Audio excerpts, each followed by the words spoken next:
사연을 소개하겠습니다.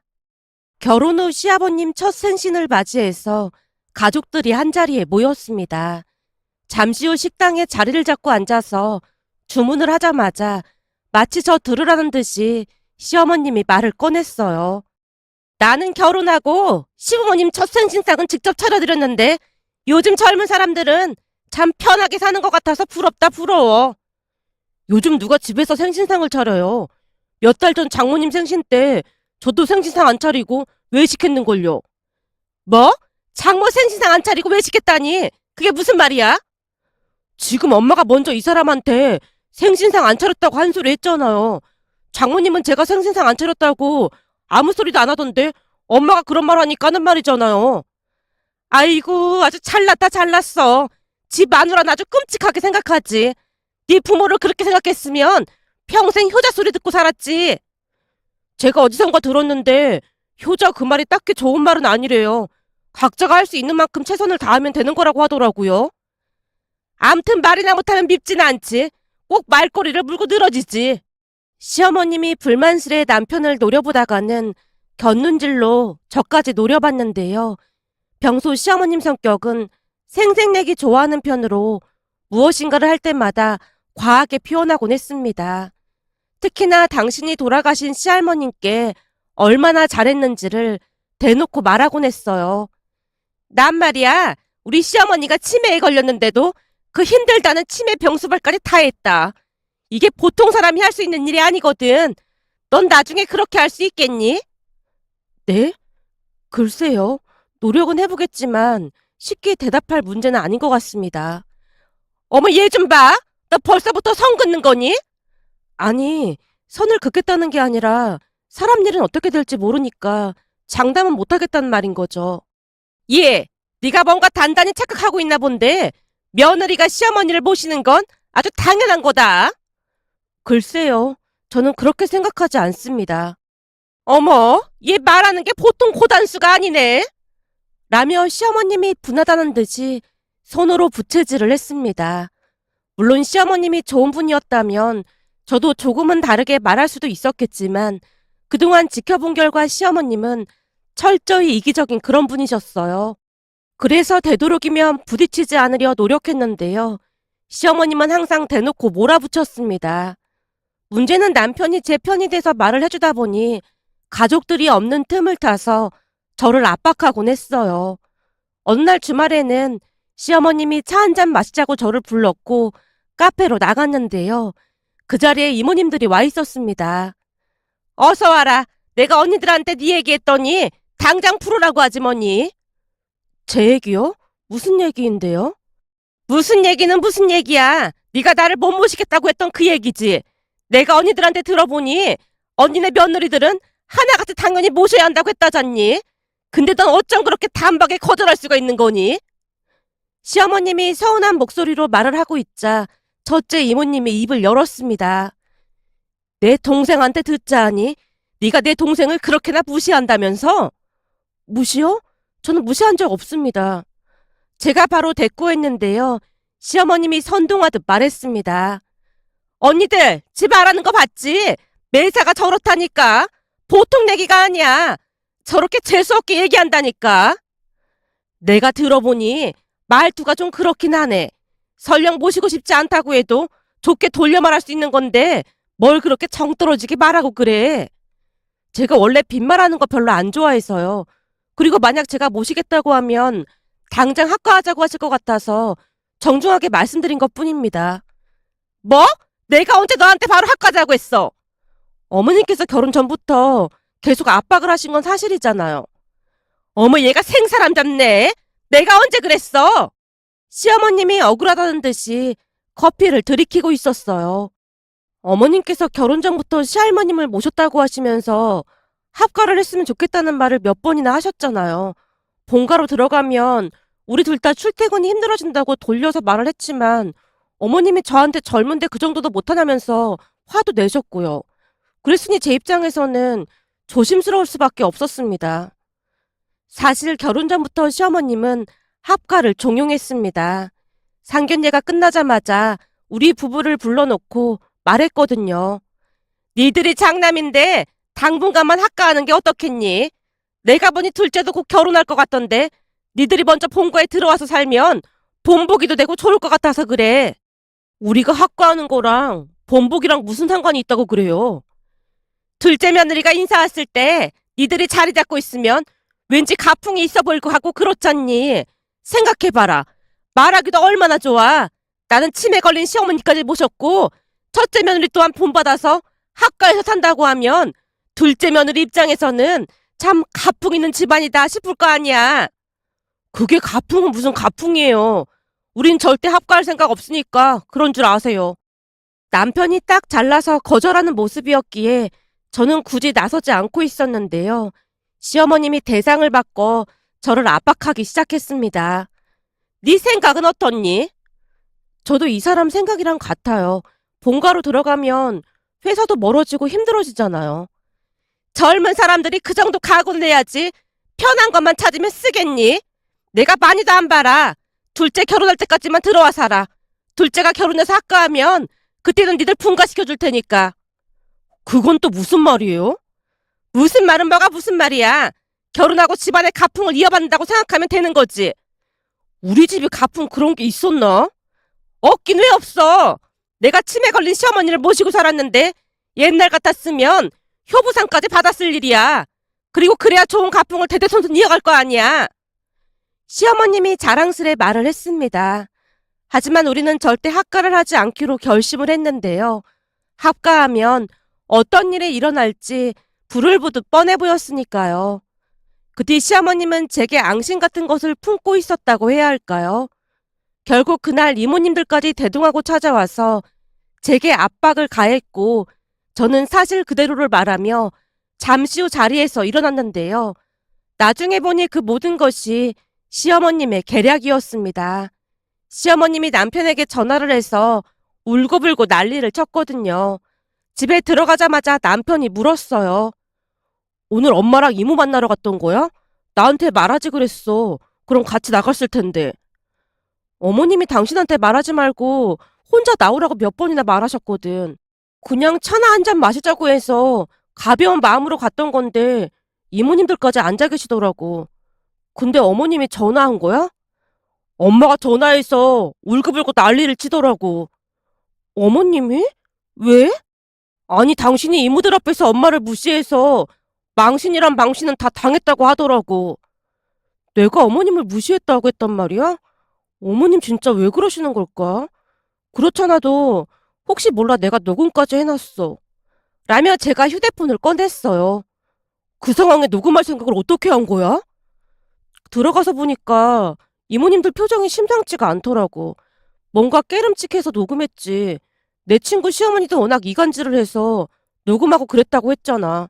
그래서 나한테도 무슨 일이 있으면 바로 녹음하라고 했거든.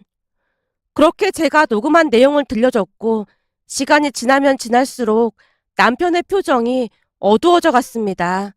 잠시 후 남편이 후다닥 밖으로 뛰쳐나갔기에 제가 말려봤지만 이미 잔뜩 화가 난 상태로 말릴 틈도 없었습니다.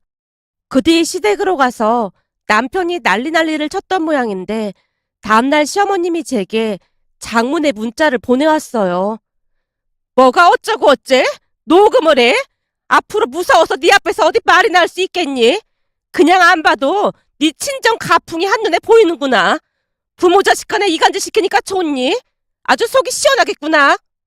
라며 따져 물었기에 저도 간단하게 답변을 했습니다. 어머님이 먼저 울면서 그이한테 전화해서 이간질 하셨잖아요. 내가 무슨 이간질 했다고 난리야. 난 없는 말 한 적 없다. 앞으로도 무서워서 말도 못하겠으니까 집에 올 생각도 하지 마. 라는 말까지 했는데요. 그 뒤에는 제 번호를 차단한 것 같아 보였습니다. 그리고 저는 시어머님 말씀대로 시댁에 발길을 끊었고 남편만 시댁에 오가고 있었습니다. 그러던 어느 날은 도련님이 여자친구를 소개해 주겠다고 해서 만나러 갔어요. 예비 동서는 성격이 좋은 편으로 말이 잘 통했습니다. 그날 예비 동서와 많은 대화를 나눈 뒤 연락처를 주고받았고 며칠 뒤 예비 동서가 따로 만나서 묻고 싶은 게 있다고 연락이 와서 한 카페에서 예비 동서를 만났는데요. 예비 동서가 궁금한 듯 제게 물었습니다. 형님 형님, 제가 궁금해서 참을 수가 없어서 이렇게 뵙자고 했어요. 뭐가 궁금한데요? 앞으로 형님 동서 사이가 될 건데 편하게 말씀하기로 했잖아요. 아직 익숙하지가 않네.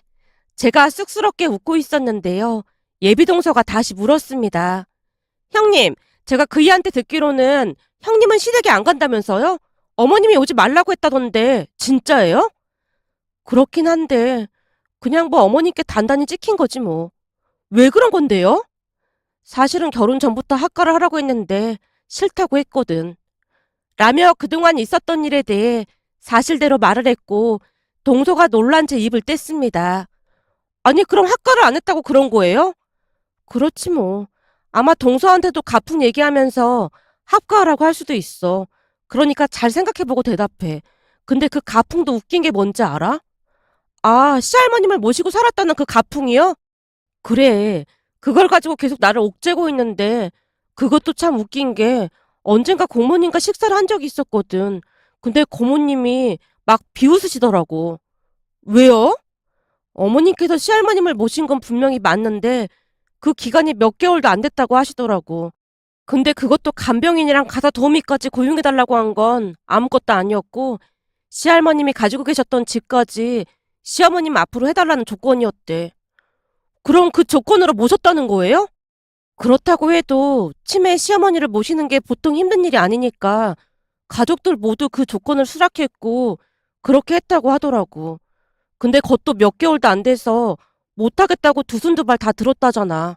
한마디로 시할머님 재산만 꿀꺽하고 요양병원으로 보내버린 거지. 그 문제 때문에 가족들끼리 다투고 난리도 아니었다고 하더라고. 그렇잖아. 재산은 다 가져가고 요양병원에 입원을 시켰으니 얼마나 황당했겠어. 결국 고모님이 다시 집으로 모셔왔다고 하더라고. 그런데 그 와중에도 시어머님은 당신이 치매 시어머니를 모셨다고 아주 자랑스럽게 말하고 다닌다는데 가족들 모두 어이없어 하더라고. 와, 쉽게 말해서 그냥 먹튀를 한 거네요? 그렇지 뭐. 먹튀라고 하면 먹튀라고 할 수 있겠지. 라며 제가 잔뜩 힘줘서 말을 했는데요. 예비동서가 의미심장한 표정으로 미소 짓고 있었습니다. 그 뒤 서방님과 동서의 결혼 날짜가 잡혔고 어느 날 시어머님에게 전화가 걸려왔습니다. 둘째 결혼한다는 얘기는 들었지? 네, 들었습니다. 생각 같아서는 너를 부르고 싶지 않지만 그래도 우리 집 맏며느리니까 참석은 해야 할 것 같아서 전화했다. 네, 그렇잖아도 참석할 생각이었습니다. 그래서 말인데 둘째도 결혼하고 하니 다음 주에 다 같이 식사나 했으면 하는데 너도 참석을 좀 했으면 좋겠구나. 네가 명목상만 맏며느리긴 하지만 참석을 안 하면 우리 집 가풍이 좀 그래 보일 것 같아서 말이야. 네, 알겠습니다. 시어머님과 길게 말을 해봐야 좋을 게 없었기에 단답식으로 대답했는데 그게 거슬렸던 것인지 시어머님이 들으라는 듯이 말을 꺼냈어요. 그리고 혹시 둘째 내 얘기 뭐 들은 거 있니? 아니요, 무슨 얘기요? 그러니까 우리 착한 둘째 며느리는 결혼하고 우리랑 같이 산다고 하잖니. 누구랑은 다르게 얼마나 싹싹하고 예쁜 줄 몰라. 그러니 너도 와서 네 동서가 어떻게 하는지 좀 배우라는 거야. 여자가 현명하니까 아무 문제가 없지 않니? 암튼 그날 보자꾸나. 라며 시어머님이 약을 올리듯 말을 하다가 전화를 끊었습니다.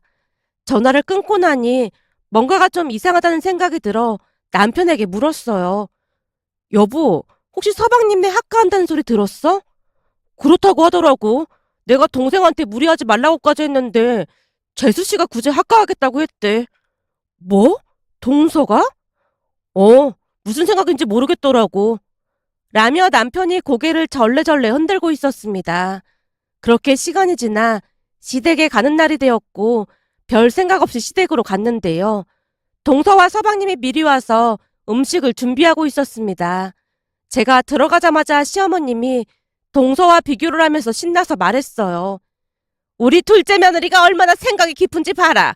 내가 말을 하지 않았는데도 미리 와서 음식 준비도 하고 누구랑은 비교가 돼도 너무 된다니까. 그 말에 동서가 까르르 웃고 있었는데요. 순간 제가 동서를 너무 좋게 본 게 아닌가 하는 생각마저 들었습니다. 그러니까 제 앞에서는 제 편을 들어주는 척하고 뒤에서는 시어머님에게 일러 바친 게 아닌가 하는 생각마저 들었거든요. 그런데 그런 생각도 잠시뿐 식사를 하던 중 역시나 시어머님이 학과 이야기를 꺼냈어요. 둘째야, 넌 누구랑 달라서 내 말을 잘 들으니까 얼마나 좋은지 모르겠다. 네가 학과 한다고 해서 얼마나 기쁜지 모르겠다. 아, 학과요? 근데 지금은 생각이 좀 바뀌었어요. 뭐? 그게 무슨 말이야? 순간 시어머님 얼굴이 사색이 되었는데요. 아랑곳하지 않고 동서가 대답했어요. 처음에는 저도 집안의 가풍이라고 그러니까 학과를 하려고 했거든요. 근데 저도 가풍에 철저히 따라야 할 것 같아서요. 뭐? 가풍에 철저히 따르다니? 그게 무슨 말이야? 한마디로 저도 어머님께 조건이 있어요. 조건이라니? 무슨 조건? 그러니까 제가 모시고 살 테니까 저한테도 재산을 주세요. 어머님이 그동안 가풍을 강조하셨으니까 저도 가풍에 따라야 하잖아요. 뭐? 재산이라니 그게 무슨 말이야? 제가 아주 우연히 들었는데요. 어머님이 시할머님을 얼마 모시지도 않고 요양병원으로 보내셨다면서요? 그래서 고모님이 쭉 모셨다고 알고 있습니다. 근데 시할머니께 받은 재산을 고모님께 돌려드리지도 않았다면서요? 뭐? 누가 그래? 그냥 여기저기서 하도 말하길래 우연히 들었어요.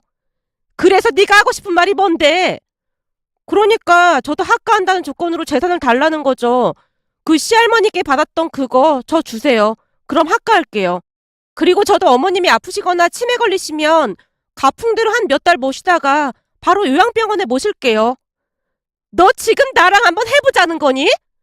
아니요. 어머님이 가풍을 워낙 강조하시길래 하는 말인걸요. 상견례 때부터 내내 가풍에 따라야 한다고 강조하셨잖아요. 그러니 저는 무조건 가풍에 따를 생각입니다. 동서의 말에 시어머님이 어버버한 채 새파랗게 질려 있었는데요. 그동안 가만히 듣고만 계시던 시아버님이 한마디를 했어요. 아주 꼬시다 꼬셔. 우리 둘째 며느리가 아주 똑똑하네. 며느리들이 똑똑해서 앞으로 걱정할 거 하나 없겠어. 당신이 첫째 며느리한테 함부로 해도 참 대처를 잘해서 기특하다 싶었는데 둘째 며느리도 아주 똑 부러지는구만. 당신 그게 지금 할 말이야?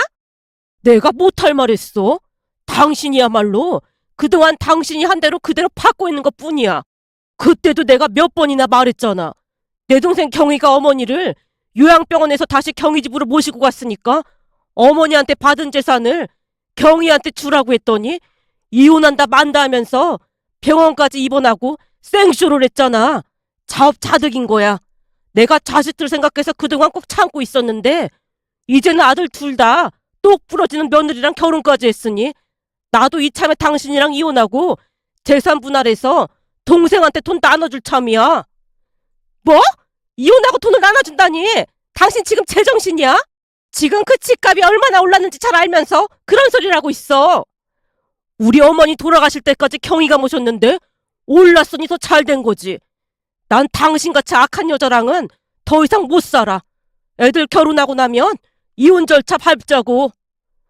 평소 조용하기만 하던 시아버님이 단호하게 말을 했지만 시어머님은 들은 척도 하지 않았는데요. 서방님 부부가 결혼을 하고 신혼여행을 다녀오자마자 시아버님이 시어머님에게 이혼 신청서를 들이밀었습니다. 그때도 말했지만 혹시나 자식들한테 피해나 주지 않을까 싶어서 결혼할 때까지 참고 있었는데 이제는 나도 할 만큼 했다고 생각해. 당신이랑 이혼하고 한적한 시골 내려가서 소소하게 농사나 지으면서 살 생각이니까 재산 분할하고 이혼하자고. 그리고 내가 변호사 사무실 다 알아봤는데 당신이 그때 모신다고 하고 내 동생이 모신 것도 소송하면 다 받을 수 있다고 하니까 그냥 토해내던지 그게 싫으면 소송으로 붙어보자고. 뭐? 소송? 당신 그 말 진심이야? 그럼 내가 뭐하러 변호사 사무실까지 다니면서 발품을 팔았겠어. 니들한테는 정말 미안하지만 난 이런 사람이랑은 더 이상 못 살겠다. 이미 어머니께 너무 큰 불효를 저질러서 참회하면서 살 생각이야. 벌써 시골 니들 고모집 근처에 집도 알아봤으니까 니들은 신경 쓰지 말고 살아라. 시아버님 얼굴에서 진심이 묻어나 있었고 그제서야 시어머님도 혼비백산한 채 난리가 났는데요. 며칠이 지났을 무렵 우리를 다시 불러놓고 시어머님이 시아버님에게 말을 꺼냈어요. 저기 내가 고모한테 그 아파트 다시 주면 이혼 얘기 안 꺼낼 거야? 그건 당연히 그래야 하는 거고 나랑 이혼하기 싫으면 같이 시골 내려가서 농사 지으면서 살던지. 싫어. 내가 농사를 어떻게 지어. 그럼 그냥 이혼하고 여기서 혼자 살던지 알아서 해. 그럼 나는 뭐 먹고 살고. 이혼하는 마당에 그걸 왜 나한테 물어. 시아버님이 정색까지 한 채 말을 했고 시어머님이 우리를 둘러봤습니다. 그럼 니들이랑 같이 살까? 아니요. 저번에 어머님 재산 저한테 주시면 같이 산다고 분명히 말씀드렸잖아요. 두 분 이혼하시면 어머님 돈도 얼마 없으실 텐데 우리는 그렇게 못하죠. 그렇죠, 형님? 동서가 제게 물었기에 저도 힘차게 고개를 끄덕였습니다. 그 모습에 시어머님이 시무룩한 표정으로 다시 입을 열었어요. 그럼 난 뭐 먹고 살지? 할 줄 아는 것도 하나도 없는데. 엄마, 그냥 아버지 따라서 시골 내려가. 지금은 그게 최선이야. 내가 시골 가서 농사를 어떻게 지어? 그럼 여기서 뭐 해 먹고 살 건데? 지금 엄마 나이에는 식당 설거지도 안 시켜줄걸? 뭐? 식당 설거지? 지금 엄마 나이 할 수 있는 게 그런 거밖에 더 있겠어? 라는 서방님의 말에 시어머님의 얼굴은 울기 직전이었습니다. 그리고 며칠 후 시아버님이 다시 불러서 시댁으로 갔는데요. 시어머님이 시골로 따라 내려가기로 결정을 했다고 했습니다. 내 동생이 잘 도와준다고 했으니까 너무 걱정하지 마라. 사실 그동안 동생한테 미안한 게 많았는데 어머니가 남기신 집을 동생 명의로 하게 돼서 마음이 얼마나 편한지 모르겠어. 시아버님이 한박 웃음을 지었습니다. 그렇게 두 분은 시골로 이사를 하기 위해 준비를 했는데요. 시어머님의 표정이 말이 아니었어요. 평생을 도시에서 나고 자란 분이 시골로 갈 생각에 많이 심란해 보였으니까요.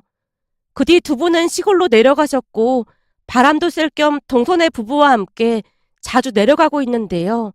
그래도 다행이었던 것은 서울에 살 때는 시어머님이 살이 너무나 쪄서 의사가 건강이 걱정된다고까지 했었는데 내려가서 열심히 일을 해서 그런지 살도 많이 빠지고 전보다 훨씬 건강해 보이는 모습이었어요. 문득 며칠 전 내려갔더니 고모님이 시어머님께 잔소리를 하고 있었는데 고양이 앞에 쥐마냥 시어머님이 말을 잘 듣고 있는 모습에 예전 일들이 떠올라 이렇게 글 남겨봅니다. 오늘의 사연은 여기까지였습니다. 즐겁게 보셨다면 구독, 좋아요 부탁드립니다. 고맙습니다.